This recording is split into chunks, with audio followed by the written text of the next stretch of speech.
Okay,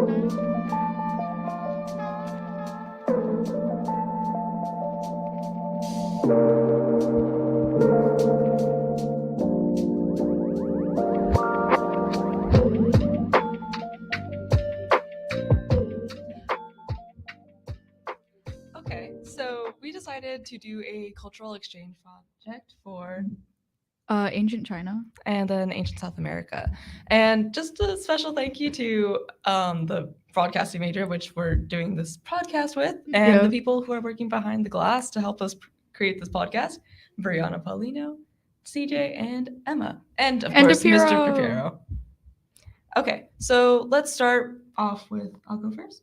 Sure. Okay, so I did ancient South America. And since ancient South America has such a vast variety of culture to investigate, I thought it'd be a lot easier to focus on just two different civilizations, which aren't so different after all. So I decided to do the Moche civilization and what succeeded it, the Qingwu Empire. So let's get started with just the basic information and history. So starting with the Moche civilization, it existed in power in Peru from 100 to 800 CE. And they were very well known for their ceramics and pottery and just their temples and the architecture. And they're historically a prominent and important civilization in Peruvian history. Wow. Despite being known for their artistic creations, the Moche civilization's economy heavily relied on their economy heavily relied on architecture and internal trading. And they introduced irrigation systems through canals to transport water to throughout the whole region to make sure that everyone had crops, and even managed to expand their territory that way by just helping people get water to their crops. That's and cool. It also helped to reduce internal disputes that way. Wow. But eventually, the Moche civilization was overthrown and became known as the Kingdom of Timor. It is known as the Qingwu Empire, and it was a lot like its predecessor in the way that it absorbed most of the culture and the information that was used by the Moche civilization. They have similar popularity due to their artistic expressions and what was previously shown as their architecture. And they also were known for their agricultural and political systems, and even the fact that they used guano as fertilizer. But they also used canals as irrigation systems. Right. So since they were both located in around the same area and they had the same practices, I just decided to pick some things that they decided to farm. So both the Qingwu and Moche civilizations grew 3 plants that were lucuma, guava, and papaya. They're all indigenous fruits that the Moche and Qingwu empires thrived on. So starting with the lucuma, it's most commonly used to graft, to propagate lucuma, was the splice graft. Right. The splice graft is prepared by making a long sloping cut to the top of the stalk, and it's the same as done to the scion, and then it's wrapped just to create a compression that'll make sure that the graft takes. But they also used the whip and tongue graft, which wasn't so different when you start out, because you still make the same downward cut. However, you just continue to cut down and around 1/3 of the way through the first cut, and then it's pulled apart and then repeated to the scion. They're placed together and then also wrapped together. And then moving on to the guava, the most commonly grafted was tea budding graft. To prepare the tea budding graft, you'd have to strip a bark around the bud to remove the bud with some of the wood, and then you would just cut into the bark a T shape, and then peel behind the bark, put the bud in, and then wrap it to create just to expose the cambium layers together so that they would graft. Right. And then lastly, the cleft grafting for papaya, or it's also known as the wedge graft. It would prepare the rootstock by cutting it down just vertically, and then you would cut the scion to be triangular, and then just wedge it into the rootstock, and then just secure it with material.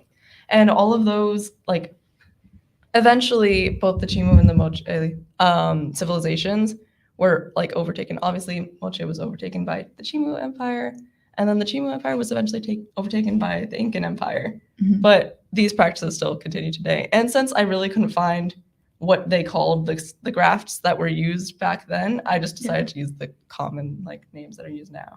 Mine had the opposite problem. I could not find like a direct translation to what they're like the equivalent of them now. I can only find like what they were called before. Really? Yeah. I couldn't find what they were called before, but I could find like they only gave descriptions of what to do. Oh. So that's why I had to like I found the description of what to do and I was like, okay, so which one's that?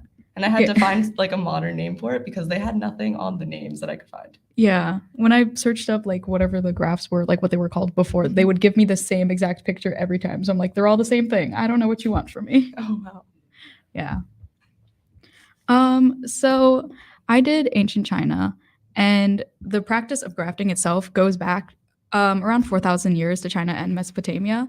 But the earliest record of grafting vegetable plants together comes from China in 500 AD, which is around during the Southern and Northern Dynasty. And legend goes that they fused 10 gourd plants into one gourd plant like root system and then just made bigger gourds. Wow. Obviously, that's not what actually happened.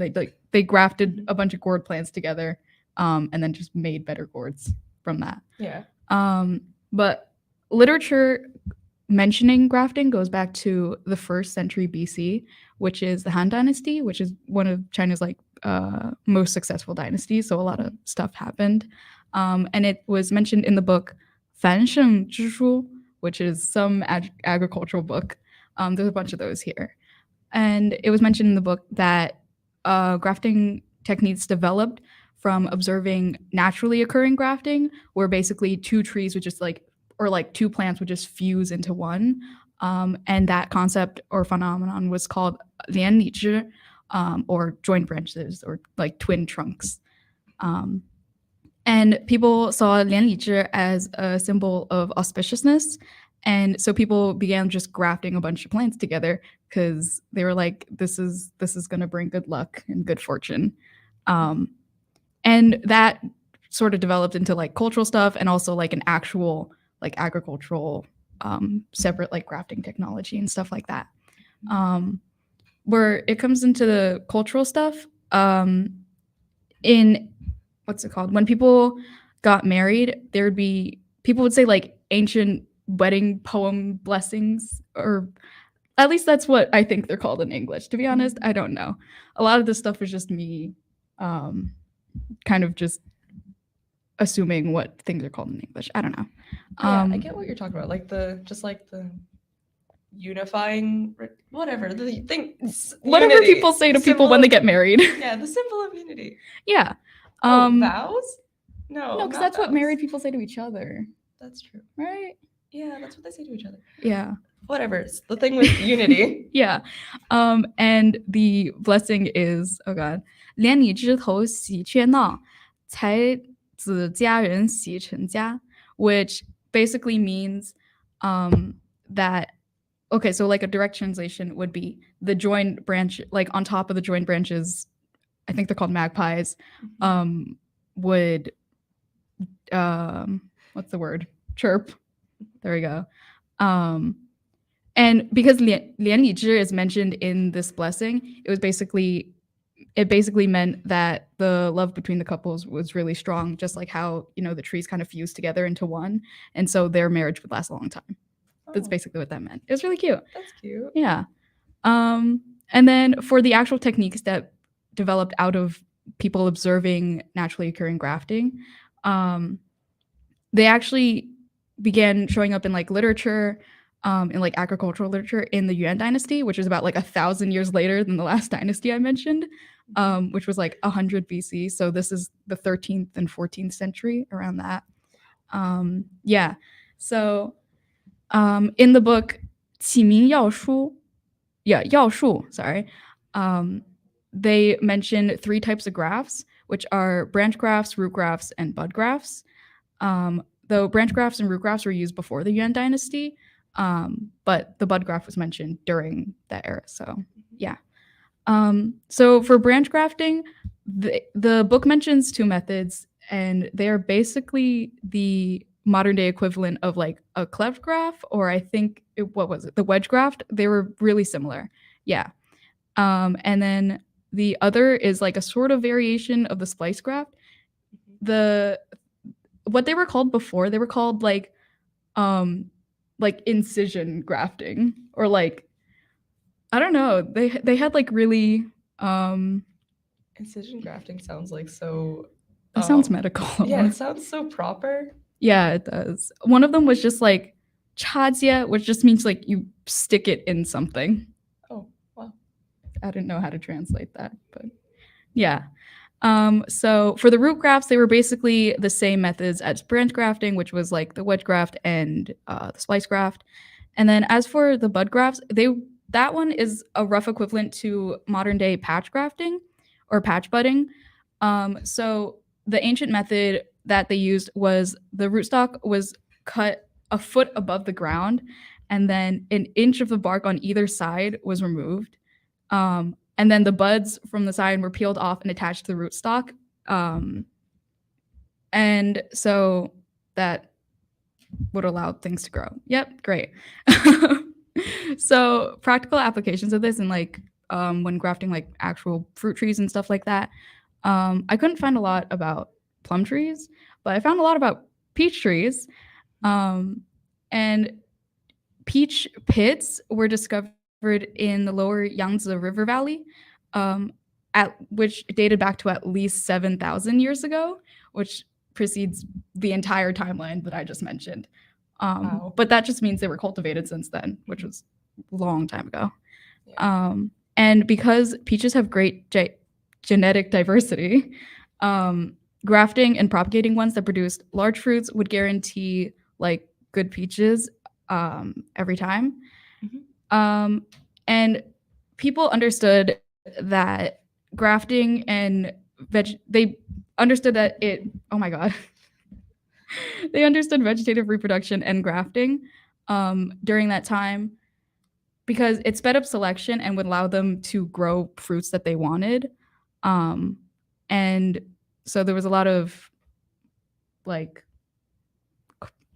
culture surrounding that and stuff. So yeah. I kind of wonder because we both did fruits like the peach, and I did lucuma, guava, papaya.